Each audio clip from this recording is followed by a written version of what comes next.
आशा भरी नारी। ये TWR इंडिया की प्रस्तुति है। ट्रांसवर्ल्ड रेडियो के आशा भरी नारी के एक और भाग में आप सभी का स्वागत है। हमें खुशी है कि आज फिर से हम सब यहाँ साथ हैं। आज हम जिस विषय पर चर्चा करने जा रहे हैं उसका नाम है पहले तुम उसके राज्य और धर्म की खोज करो, तो ये सब वस्तुएं तुम्हें मिल जाएंगी। यह मत्ती 6:33 पर आधारित है। दर्शकों, यदि आप परमेश्वर के राज्य को पहले स्थान पर रखते हैं और ये नहीं सोचते हैं कि आपकी शारीरिक भलाई आपके जीवन जीने के लिए बहुमूल्य है, तो आप इन सभी चीज़ों का आनंद ले सकते हैं। वह स्वर्गीय खजाने, ईश्वरीय प्रावधान, इसमें आराम और मनुष्य के लिए परमेश्वर के सर्वोच्च उद्देश्य की पूर्ति, उसके साथ संगति और उसके राज्य का हिस्सा बनने की प्रतिज्ञा करता है। मनुष्य की स्वाभाविक आदत धन और सांसारिक लाभों के पीछे भागने की है, लेकिन यहाँ प्रभु अपने बच्चों से कहते हैं कि उनके लिए एक उच्चतम और शाश्वत बुलाहट है। सांसारिक आशीष न केवल हमें अस्थायी खुशी देते हैं, बल्कि इसके परिणाम विनाशकारी भी हो सकते हैं। जी हाँ, कुछ लोग समृद्धि का दावा एक प्रतिज्ञा के रूप में करते हैं, लेकिन इसका दावा नहीं किया जा सकता। यह कोई भविष्यवाणी नहीं है जिसका आप इंतजार करते हैं, या कोई प्रतिज्ञा नहीं है जिसका आप दावा करते हैं। यह एक वाचा है जिसे आप परमेश्वर के साथ बांधते हैं। इसलिए हमें नीति वचन 30:8-9 में कहा गया है, व्यर्थ और झूठी बात मुझसे दूर रख, मुझे ना तो निर्धन कर और ना धनी बना, प्रतिदिन की रोटी मुझे खिलाया कर। ऐसा ना हो कि जब मेरा पेट भर जाए तब मैं इनकार करके कहूँ कि यहोवा कौन है, वह अपना भाग खोकर चोरी करूँ और अपने परमेश्वर का नाम अनुचित रीति से लूं। क्या नीति वचन 7-9 का अर्थ अंतर को कम के करने के लिए बेहतर पाठ है? मुद्दे की बात यह है दर्शकों कि बुद्धि से जो लाभ होता है वह आर्थिक लाभ से कहीं अधिक होता है। अमीर मूर्ख बनने की तुलना में बुद्धिमान बनना और साधारण संसाधनों में जीवन जीना बेहतर है। जब समृद्धि प्राप्त करने की बात आती है ना, तो यह केवल आप क्या करते हैं इसके बारे में नहीं है, इसका वाचा और परमेश्वर कारक इसमें शामिल है। पैसा आत्मिक है, और जब धन की बात आती है तो कुछ ऐसा होता है जो विश्वासी के लिए काम करता है। यह कुछ और नहीं बल्कि वाचा है। क्योंकि हम पहले से ही मसीह में आशीषित हैं, हम स्वतंत्र रूप से और खुशी से दे सकते हैं, क्योंकि हम जानते हैं कि हमारे पिता परमेश्वर हमारे कभी ना समाप्त होने वाले आपूर्ति का स्रोत है। हमें परमेश्वर की आशीषें पाने के लिए देने की आवश्यकता नहीं है। हम हर अच्छे काम का समर्थन कर सकते हैं क्योंकि प्रभु हमारी अगुवाई करते हैं। यह हमें 2 कुरिन्थियों 9:8 और कुलुस्सियों 1:10 में मिलता है। उसके मुख्य बात यह है कि परमेश्वर में देना इस धरती पर उसके राज्य के विस्तार के लिए अनुग्रह का एक मसीह जैसा कार्य। परमेश्वर यह नहीं कहते या यह नहीं चाहते कि हम किसी दायित्व के रूप में या दबाव में आकर, बल्कि इसे इच्छुक और आनंदित हृदय से प्रेरित और संचालित होना चाहिए। परमेश्वर उदारता पूर्वक देने वाले विश्वासियों की क्षमता बढ़ा देते हैं ताकि वो और भी दे सके। यह अध्याय बताता है कि परमेश्वर हमसे आशा करता है कि मसीही देना विश्वास पर आधारित, इच्छा और सहर्ष होना चाहिए, व्यवस्था के अधीन, अति कठोर या अनिवार्य नहीं। इसलिए चर्च में हमारी भेंटें यानी कि जब दान कोई आर्थिक लेन देन नहीं है, बल्कि यह हमारे और परमेश्वर के बीच एक प्रेम का लेन देन है। परमेश्वर देने वाले हृदय को देखता है, देने वाले हाथ को नहीं। वानी, परमेश्वर के राज्य की खोज का क्या अर्थ है? बहुत ही अच्छा प्रश्न पूछा आपने। यहाँ पर परमेश्वर इस अनुच्छेद को एक प्रतिज्ञा के साथ समाप्त करते हैं। जब हम पहले उसे खोजते हैं तो वह हमें वही देता है जिसकी हमें आवश्यकता होती है। हम देखते हैं, हम उस पर विश्वास कर सकते हैं। राज्य की संस्कृति यह है कि हमें पृथ्वी के निर्माता परमेश्वर और उसमें मौजूद हर चीज पर अटूट विश्वास है। परमेश्वर के राज्य की संस्कृति में विश्वास प्रमुख कारक है। विश्वास ही के द्वारा हम मानते हैं कि परमेश्वर ने हमें बनाया है और वह हमारी सभी ज़रूरतों को, आवश्यकताओं को पूरा करेगा। विश्वास के द्वारा ही हम मानते हैं कि यदि हम उसकी सेवा करेंगे तो बदले में वह हमें आशीषें देगा। भजन संहिता 115 14 से 16 में हमें बताया गया है, यहोवा तुमको और तुम्हारे लड़कों को भी अधिक बढ़ाता जाए। यहोवा जो आकाश और पृथ्वी का करता है, उसकी ओर से तुम आशीष पाए हो। स्वर्ग तो यहोवा का है, परंतु पृथ्वी उसने मनुष्यों को दी है। परमेश्वर हमें आशीषें देते रहेंगे। उसने हमें तब तक अधिकार रखने के लिए पृथ्वी दी है जब तक कि हम उसके साथ रहेंगे और निष्ठापूर्वक उसकी सेवा करेंगे। स्वामित्व, आशीष, अनुग्रह और चमत्कारों के इस वर्ष में जब हम उसके साथ रहेंगे तो परमेश्वर हमें सभी चीज़ों से आशीषित करेगा। परमेश्वर के राज्य का आशीर्वाद परमेश्वर के सभी आज्ञाकारी और विश्वसनीय बच्चों के लिए है। उन्हें किसी चीज़ की कमी नहीं होगी, क्योंकि वे यीशु के नाम पर उसकी सेवा करना जारी रखेंगे। वाह, ये तो एक रोमांचक विषय लगता है। जी हाँ, यह बिल्कुल है। हम अक्सर अपनी दैनिक बातचीत में आशीष, आशीषित आदि जैसे शब्दों का प्रयोग करते हैं। ऐसे वाक्यांशों के साथ प्रार्थना सुनना असामान्य नहीं है। प्रिय परमेश्वर, इस भोजन पर आशीष दें। प्रिय परमेश्वर, इस परियोजना को आशीषित कर। प्रिय परमेश्वर, इस आने वाले सप्ताह में मेरे परिवार को आशीषित कर। वानी, अब आप ये बताइए कि आशीषित होने का अर्थ क्या है?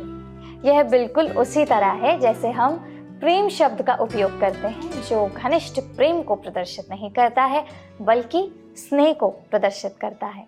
यहाँ हम पाते हैं बाइबल में आशीषें, आशीष देने वाले और आशीष लेने वाले के बीच घनिष्ठ संबंध दिखता है। लैटिन में आशीष देना बेनेडिसेर है। शब्द बेनेडिक्शन, जो कई चर्चों में उपयोग किया जाता है, का शाब्दिक अर्थ है अच्छा यानी बेने, बोलना यानी डिक्टियो या किसी के बारे में अच्छी बातें कहना। हम पाते हैं मुझे अपने बारे में कही गई अच्छी बातें सुनने की ज़रूरत है और हम सबको है, और मैं जानती हूँ कि आप सबको भी कितना अच्छा लगता हो और कितनी ज़रूरत है। आशीष या आशीर्वाद प्रशंसा या प्रशंसा के एक शब्द से कहीं अधिक है। आशीर्वाद देना किसी व्यक्ति की प्रियता की पुष्टि करना है, हाँ कहना है। एक आशीर्वाद दूसरे की मूल अच्छाई को छूता है और उसकी प्रियता को सामने लाता है। वानी, यह सुनना बहुत ही दिलचस्प है कि बाइबल में आशीष का क्या मतलब है। यह शब्द अक्सर हमारी बातचीत और प्रार्थनाओं में अशुद्ध रूप से प्रयोग किया जाता है। अब प्रश्न ये उठता है कि परमेश्वर हमें आशीष क्यों देते हैं? शालिनी, आपने फिल्मों के एडवर्टाइजमेंट या उत्पाद प्लेसमेंट में इस बारे में बहुत बार सुना होगा।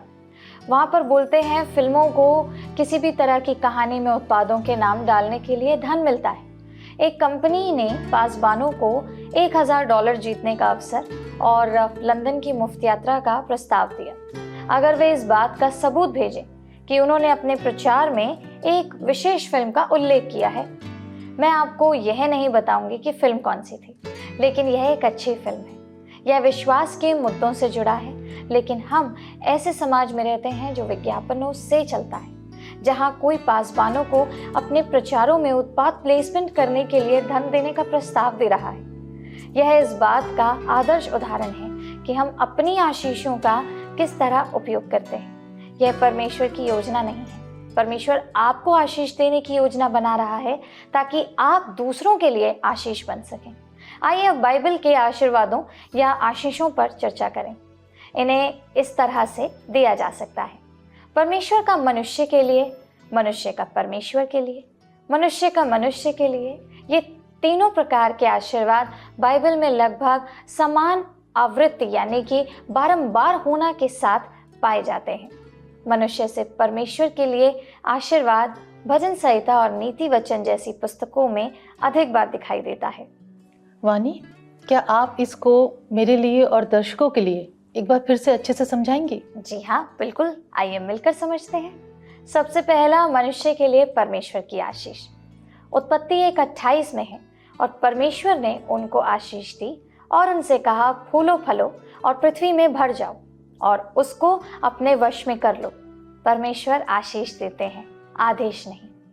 पुरुष और महिला को संतान पैदा करने के लिए सशक्त रूप से यह बताना कि यह परमेश्वर द्वारा उन्हें दी गई दया से कम नहीं है। परमेश्वर मनुष्य को उसकी आज्ञाओं का पालन करने के लिए भी आशीष देते हैं। उदाहरण के लिए व्यवस्था विवरण 28:1-2 इसका एक उदाहरण ही है। यदि तू अपने परमेश्वर यहोवा की सब आज्ञाएं जो मैं आज तुझे सुनाता हूँ चौकसी से पूरी करने का चित लगाकर उसकी सुने, तो वह तुझे पृथ्वी की सब जातियों में श्रेष्ठ करेगा। फिर अपने परमेश्वर यहोवा की सुनने के कारण ये सब आशीर्वाद तुझ पर पूरे होंगे। यह अध्याय 2 शब्दों आशीर्वाद और श्राप की एक बहुत बड़ी व्याख्या है दर्शकों। वे वास्तविक चीजें हैं और उनका वास्तविक प्रभाव है। यहाँ आशीर्वाद को श्राप से पहले रखा गया है। परमेश्वर क्रोध करने में धीमा है, परंतु दया दिखाने में तत्पर है। आशीर्वाद देना उसकी प्रसन्नता है। हमें उसके क्रोध का दास जैसा भय रखने के बजाय परमेश्वर की कृपा की एक बच्चे जैसी आशा से उसकी ओर आकर्षित होना चाहिए, जो अच्छा है। आशीर्वाद की प्रतिज्ञा इस शर्त पर रखी जाती है कि लोग लगन से परमेश्वर की आवाज सुने। यदि वे ऐसा करते हैं तो परमेश्वर उनकी सभी बाहरी प्रयोजनों में समृद्धता उनको देते हैं। पुराने नियम में कई अन्य आशीर्वादों का भी उल्लेख किया गया है, जैसे समय पर वर्षा, भरपूर उपज, स्वास्थ्य और शत्रुओं पर विजय आदि। तो फिर इन देशों ने आशीर्वाद और श्राप को किस नजर से देखा? यहाँ हम देखते हैं कि जो गैर मसीही देश थे, जो इजराइल के पड़ोसी थे, उन्होंने आशीर्वाद और शाप को बोले गए शब्द में निहित जादू के रूप में देखना शुरू किया था। इसके विपरीत आशीर्वाद की बाइबल अवधारणा इन्हें पुरस्कारों और दंडों को केवल परमेश्वर की ओर से मिलने वाले रूप में प्रस्तुत करती है। बाइबल संबंधी व्यवस्था के तहत सभी मध्यस्थ या बाहरी स्रोतों की मनाही है। इजरायलियों को आत्मिक स्रोतों से परामर्श नहीं करना था, जो मनुष्य की दृष्टि में परमेश्वर की प्रधानता को कमजोर करते हैं। वानी, यहाँ पर परमेश्वर के आशीर्वाद के विस्तार को नोट करना बहुत ही दिलचस्प है। जी हाँ, हम यहाँ देखते हैं आशीषों की दूसरी श्रेणी है। जब मनुष्य परमेश्वर की बनाई हुई इस दुनिया की स्तुति करता है, प्रशंसा करता है, तो वो भी आशीर्वाद का ही एक रूप है। जी बिल्कुल। वानी, क्या आप हमें बाइबल से इस तरह के कुछ और उदाहरण दे सकती हैं? जी हाँ, जरूर। हम अक्सर प्रशंसा के बारे में इस तरह नहीं सोचते। जब भजनकार कहता है धन्य हो परमेश्वर, तो वह परमेश्वर की उसकी ईश्वरीय देने के लिए स्तुति कर रहा है और भजन के रूप में प्रार्थना लिखकर वह दूसरों को भी ऐसा करने के लिए आमंत्रित करता है, प्रेरित करता है। परमेश्वर ने मनुष्य को जो कुछ दिया है उसके लिए उसकी प्रशंसा की जाती है। यह परमेश्वर ने जो किया है उसके लिए उसकी स्तुति करने का एक तरीका है। यहाँ इफिसियों 1:3 से एक और उदाहरण दिया गया है। हमारे प्रभु यीशु मसीह के परमेश्वर और पिता का धन्यवाद हो कि उसने हमें मसीह में स्वर्गीय स्थानों में सब प्रकार की आशीष दी है। हिब्रू बाइबल सुझाव देती है कि लोगों को परमेश्वर की स्तुति करनी चाहिए, चाहे उसने कोई तत्काल उपहार दिया हो या नहीं। आभारी होने की यही भाषा है। हर विश्वासी के होठों पर इसे होना चाहिए। बेशक यह अक्सर मुश्किल होता है, खासकर जब किसी को कठिन समय का सामना करना पड़ता है। यीशु के समय में प्रत्येक सच्चा यहूदी व्यक्ति दिन की शुरुआत और अंत प्रार्थना से करता था। वे खास तौर से अमीदा नाम की प्रार्थना करते थे। अमीदा एक इब्रानी शब्द है जिसका अर्थ है खड़ा होना। यहूदी लोग यह प्रार्थना करते समय खड़े होते थे। इसे कभी कभी 18 कहा जाता है, जिसका अर्थ है 18 आशीर्वाद या 18 आशीष। प्रार्थना का उद्देश्य उन सभी तरीकों को याद करना था जिनसे परमेश्वर ने उनके जीवन में आशीषें दी और बदले में उन्हें परमेश्वर को आशीष देना था। वे परमेश्वर को आशीष देने के लिए इतने उत्सुक थे कि किसी भी चीज़ को बीच में आने की अनुमति नहीं थी।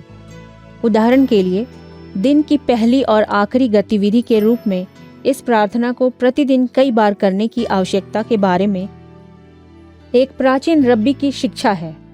यहाँ तक कि अगर कोई राजा किसी को अभिवादन भी करे तो भी किसी को अभिवादन का जवाब देने के लिए अमीदा प्रार्थना करना बंद नहीं करना चाहिए। यहाँ तक कि अगर किसी के पैरों में सांप भी लिपट जाए तो भी उसे प्रार्थना करना नहीं छोड़ना चाहिए। वे उस परमेश्वर को आशीष देने के लिए पक्के थे जिसने उन्हें इतनी बहुतायत से आशीषें दी थी। ठीक है, तीसरी श्रेणी मनुष्य से मनुष्य को आशीष देना है। वानी, अब इसे थोड़ा सा और अच्छे से समझाइए। जी हाँ, इस श्रेणी में इस प्रकार का आशीर्वाद लोगों के बीच आपसी बातचीत में पाया जाता है। हम देखते हैं कभी कभी यह अभिवादन का हिस्सा हो सकता है, जैसे हम कहते हैं सुप्रभात या आप कैसे हैं, ऐसी बातें। रूत 2:4 में इसका बहुत सुंदर एक उदाहरण है। यहाँ बोज अपने खेत काटने वालों का स्वागत करता है। यहोवा तुम्हारे संग रहे, और वे उससे बोले, यहोवा तुझे आशीष दे। कृपया हमारे लिए उत्पत्ति 47:7 से 10 को आप पढ़िए शालिनी। हाँ जी, बिल्कुल बिल्कुल, ठीक है, मैं पढ़ती हूँ। तब यूसुफ ने अपने पिता याकूब को ले आकर फिरौन के सम्मुख खड़ा किया, और याकूब ने फिरौन को आशीर्वाद दिया। तब फिरौन ने याकूब से पूछा, तेरी अवस्था कितने दिन की हुई है? याकूब ने फिरौन से कहा, मैं तो 130 वर्ष परदेसी होकर अपना जीवन बिता चुका हूँ। मेरे जीवन के दिन थोड़े और दुख से भरे हुए भी थे, और मेरे बाप दादे परदेशी होकर जितने दिन तक जीवित रहे उतने दिन का मैं अभी नहीं हुआ। और याकूब फिरौन को आशीर्वाद देकर उसके सम्मुख से चला गया। आप इस अनुच्छेद में देखेंगे कि याकूब और फिरौन की मुलाकात आशीर्वाद के साथ शुरू और समाप्त होती है। पुराने नियम में ऐसे मामले भी हैं जहां एक बूढ़ा पिता अपने बेटे को आशीर्वाद देता है। उदाहरण के लिए हमारे पास इसहाक का एसाव के वेश में याकूब को आशीर्वाद देने का मामला है। याकूब ने अपने 2 पोते एफ्रेम और मनश्शे को आशीर्वाद दिया है, और याकूब ने अपनी मृत्युशैया पर अपने बेटों को आशीर्वाद दिया है। इसमें से प्रत्येक घटना 2 लोगों के बीच दिए गए या लिए गए आशीर्वाद को दर्शाती है। इजराइल के पड़ोसी देशों के बीच यह एक आम बात थी। मरते समय दिए गए आशीर्वाद उचित वसीयत के रूप में कार्य करता है। इसलिए हालांकि सबसे बड़े बेटे को आमतौर पर धन या जमीन का 2 गुना हिस्सा मिलता था, एक पिता मरते समय एक अलग आदेश देकर और छोटे बेटे को इस धन का आशीर्वाद देकर आसानी से इसे पलट सकता था। उदाहरण के लिए पुराने नियम में हमारे पास रिबका का मामला है, जो याकूब पर एसाव का आशीर्वाद चुराने के लिए दबाव डालती है, ताकि वह इसहाक का आत्मिक और सांसारिक संपत्ति का शास्त्रानुकूल या कह सकते हैं उत्तराधिकारी बन सके। इन आशीर्वादों में एक शास्त्रानुकूल तत्व और कभी कभी एक भविष्यवाणी तत्व भी शामिल होता है। वानी, मुझे तो ये जानकारी बहुत ही दिलचस्प लगी है। हालांकि हम पुराने नियम की कहानियों से परिचित हैं, हम इन कहानियों की पृष्ठभूमि से परिचित नहीं हैं। जब पुरुषों के बीच आशीर्वाद की बात आती है तो अन्य प्रकार का आशीर्वाद भी होता है। यह गिनती 6:22 से 27 में दिया गया याजक संबंधी आशीर्वाद है। याजकों की जिम्मेदारियों के बीच वे इजराइल के समुदाय और व्यक्तियों को आशीर्वाद देते हैं। आप कृपया हमारे लिए इसको पढ़िए। जी बिल्कुल। फिर यहोवा ने मूसा से कहा, हारून और उसके पुत्रों से कहे कि तुम इजराइलियों को इन वचनों से आशीर्वाद दिया करना कि यहोवा तुझे आशीष दे और तेरी रक्षा करे। यहोवा तुझ पर अपने मुख का प्रकाश चमकाए और तुझ पर अनुग्रह करे। यहोवा अपना मुख तेरी ओर करे और तुझे शांति दे। इस रीति से मेरे नाम को इजराइलियों पर रखें और मैं उन्हें आशीष दिया करूंगा। आज बाइबल के इस अनुच्छेद का उपयोग हमारी आराधना सेवाओं में आशीर्वाद वचन के रूप में किया जाता है। यह अनुच्छेद याजकों को लोगों के लिए परमेश्वर के आशीर्वाद के माध्यम के रूप में प्रस्तुत करता है।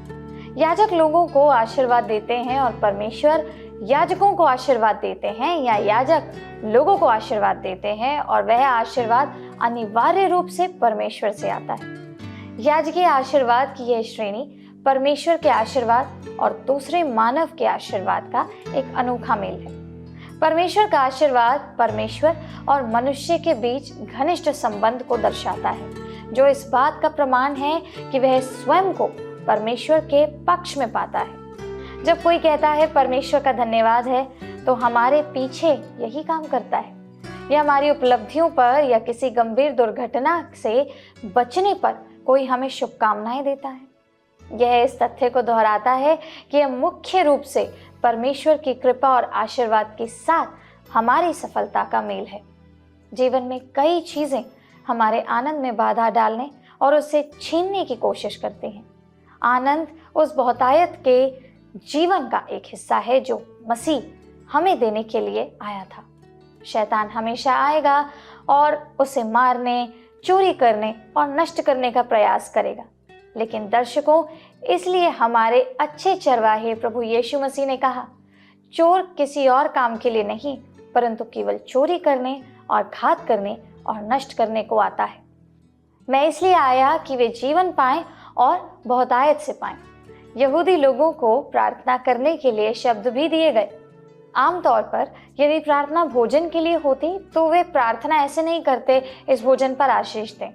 इसके बजाय वे प्रार्थना करेंगे, धन्य है आप हमारे परमेश्वर, संसार के राजा, क्योंकि आप हमें और पूरी दुनिया को अच्छाई, अनुग्रह, दयालुता और दया से पोषण देते हैं। आप धन्य हैं परमेश्वर, क्योंकि आप संसार का पोषण करते हैं। जब आप ऐसी दुनिया में रहना शुरू करते हैं जहाँ ऐसे परमेश्वर का निवास है जो इस तरह आशीर्वाद देता है, तो यह आपके जीने के तरीके को बदल देता है।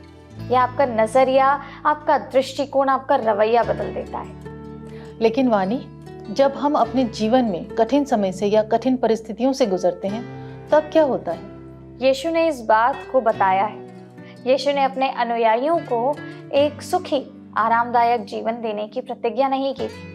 निराशा, हानि, परीक्षाएं, परिस्थितियां, दुख और टूटना, ये कुछ चीजें हैं हमें गहरे तरीके से प्रभावित भी करती हैं। उनमें से अधिकांश हमारे नियंत्रण से बाहर है। हम उनके साथ ही जीते हैं और उनके बीच में परमेश्वर की ओर देखते रहते हैं, उसको ताकते हैं। हालांकि हम देखते हैं कि मसीह में विश्वास करने वाले उसकी खुशी से इन चीज़ों को सहते हैं। एक मसीह होने के नाते आप संघर्षों या कमजोरियों से मुक्त नहीं हैं, लेकिन परमेश्वर की स्तुति करो। इसमें परमेश्वर की शक्ति और सामर्थ को आपके जीवन में प्रवाहित करने का निमंत्रण है। यही कारण है कि प्रेरित पौलुस दूसरा कुरिन्थियों 12:9 में गवाही देता है, परंतु उसने मुझसे कहा और उसने मुझसे कहा, मेरा अनुग्रह तेरे लिए बहुत है, क्योंकि मेरी सामर्थ निर्बलता में सिद्ध होती है। इसलिए मैं बड़े आनंद से अपने निर्बलताओं पर घमंड करूंगा कि मसीह की सामर्थ मुझ पर छाया करती रहे। जी हाँ, परमेश्वर न केवल हमें अपना आनंद दे सकता है, बल्कि वह आनंद भी लौटा सकता है जो शत्रु ने हमसे छीन लिया है। हम ये जानते हैं क्योंकि उसने इसे हमारे अपने जीवन में और दूसरों के जीवन में, जिन्हें हम जानते हैं, कई बार किया है। इसलिए यदि आप ऐसी जगह पर हैं जहां आपको लगता है कि आपके पास आनंद नहीं है, तो किसी भी चीज़ को हावी होकर ये ना कहने दे कि तुम्हें आनंद नहीं मिल सकता है। वह हमारे आनंद का कारण है। यदि आपके पास आनंद की कमी है तो आप यीशु से अपना आनंद देने के लिए कह सकते हैं, अब तक तुमने मेरे नाम से कुछ नहीं मांगा, मांगो तो पाओगे, ताकि तुम्हारा आनंद पूरा हो जाए। अपना आशीर्वाद और आनंद दूसरों के साथ ज़रूर साझा करें। यह मेरी एन बर्ड नामक लेखिका की सच्ची कहानी है, जिसका जन्म 1915 में हुआ था। मैं यह जानते हुए बड़ी हुई कि मैं अलग हूँ। मुझे इससे नफरत थी। मैं क्लेफ्ट पैलेट के साथ पैदा हुई थी। यह मुंह को प्रभावित करने वाला सबसे आम प्रकार का जन्म दोष है। जब मैंने स्कूल जाना शुरू किया तो मेरे सहपाठियों ने मेरे विकार को देखकर मेरा मजाक उड़ाया। जब सहपाठियों ने पूछा, तुम्हारे होंठ को क्या हुआ, तब मैं उन्हें बताती कि मैं गिर गई थी और कांच के टुकड़े से यह कट गया था। मुझे यकीन था कि मेरे परिवार के बाहर कोई भी मुझसे प्यार नहीं कर सकता।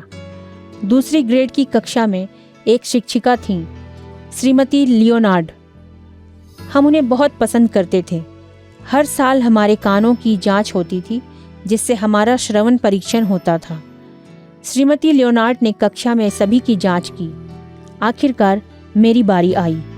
मैं पिछले वर्षों के अनुभव से जानती थी कि जब हम दरवाजे के सामने खड़े होते थे और एक कान बंद कर लेते थे, तो सामने मेज पर बैठी शिक्षिका कुछ फुसफुसाती थी और हमें इसे वापस दोहराना पड़ता था। कुछ इस तरह, आसमान नीला है, या क्या आपके पास नया जूता है? तो मैं दरवाजे के पास खड़ी हो गई और शब्दों का इंतजार कर रही थी। परमेश्वर ने उसके मुंह में वो 7 शब्द डाले होंगे जिन्होंने मेरी जिंदगी बदल दी। श्रीमती लियोनार्ड ने फुसफुसाते हुए कहा, काश तुम मेरी छोटी लड़की होती। पाप से बदसूरत और विकृत हो चुके लोगों के लिए परमेश्वर यीशु के माध्यम से फुसफुसाते हैं, काश तुम मेरी छोटी लड़की होते, काश तुम मेरे छोटे लड़के होते। वे सभी आशीषें क्रूस से प्रवाहित होते हैं। आशीषित है, आशीषित है, आशीषित है। दर्शकों, हम एक और रोमांचक कार्यक्रम के अंत पर आ गए हैं। यह हमारी आशा और प्रार्थना है कि आप हमारे परमेश्वर की बहुतायत से आशीषें और आनंद का अनुभव करते रहें। हम आपसे अगली बार फिर मिलेंगे, लेकिन इससे पहले कि आज विदा लें, आइए मिलकर प्रार्थना करते हैं।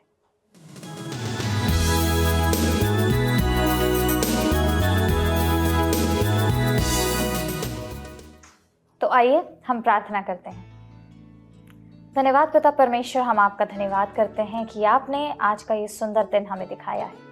प्रभु परमेश्वर, आज के दिन जब हम देखते हैं कि आपने किस प्रकार मनुष्य को आशीर्वादों से, आशीषों से परिपूर्ण किया है, जैसा हमने आपके वचन में पढ़ा, सबसे पहले उसके धर्म और राज्य की खोज करो, बाकी सारी चीज़ें तुम्हें यूं ही मिल जाएंगी। प्रभु परमेश्वर, हमें उतनी सामर्थ दीजिए ताकि केवल और केवल हमारी दृष्टि आपके धर्म और राज्य की खोज में लगी रहे, क्योंकि हम जानते हैं कि सांसारिक आशीषें आपने एक वाचा के रूप में हमारे लिए पूरी कर दी है पिता, लेकिन हमारे लिए ज़रूरी है कि हम आपके दिए हुए आशीर्वाद को अपने जीवन के हर पल में महसूस कर सकें और उसका अनुसरण करते हुए एक सच्चे मसीही जीवन को जीने वाले बन सकें। हमारी मदद करिए, क्योंकि आपने जो सृष्टि हमारे लिए बनाई है, हम निरंतर उसकी प्रशंसा, उसकी स्तुति, आपका गुणगान, उस महिमा के लिए करते रहें, जिसके द्वारा हम लोगों के बीच आपके नाम की गवाही, आपके नाम की प्रशंसा कर सकें। प्रभु,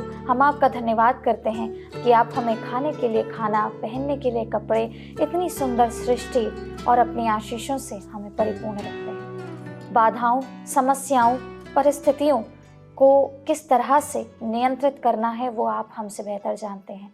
हमें केवल और केवल आप पर विश्वास करके चलना है। हमें वो सामर्थ्य दीजिए ताकि केवल इसी बात के आधार पर हम अपने जीवन को जीने वाले बन सकें, क्योंकि हम जानते हैं कि जब हम आपकी ओर देखते हैं तो आप सब कुछ हमारे लिए आसान करते हैं। एक बार फिर से सुंदर वचन के लिए और आपकी तमाम आशीषों के लिए हम आपका धन्यवाद करते हैं। प्रभु यीशु मसीह के नाम से धन्यवाद के साथ इस प्रार्थना को मांगते हैं, आमीन।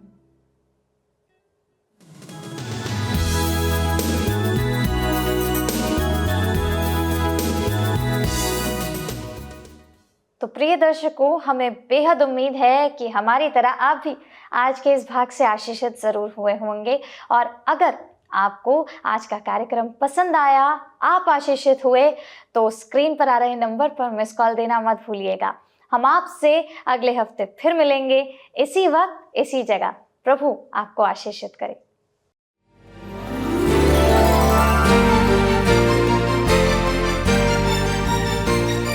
आशा भरी नारी, ये TWR इंडिया की प्रस्तुति है।